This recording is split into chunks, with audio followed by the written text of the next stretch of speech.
Friends, మనకి ఇప్పుడు నైట్రైజన్ అని ఇప్పుడు కొత్తగా కార్లన్నిటికి పెడుతున్నారు కదా, పెట్టి వర్క్ చేస్తున్నారు కదా. సో అది గుంటూరులోనే కాదు, ఇప్పుడు మన మహాదేవ్ కార్ వాష్ సెంటర్లో కూడా పెట్టేసారు.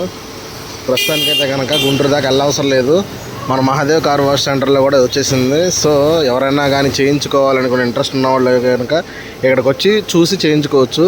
కారు పికప్ పెరిగిద్ది, ఇంజిన్ లైఫ్ కూడా బాగుంటుంది అన్నారు. నేను కూడా చేయిస్తున్నాను. అది కూడా ప్రస్తుతం నా వెహికల్ అక్కడ పెట్టాను, వేరే వెహికల్కి పెడితే చూస్తున్నాను అనమాట ప్రజెంట్. కానీ బాగుంది, వర్క్ అయితే బాగుందండి, చాలా బాగుంది, బాగా చేస్తున్నాను.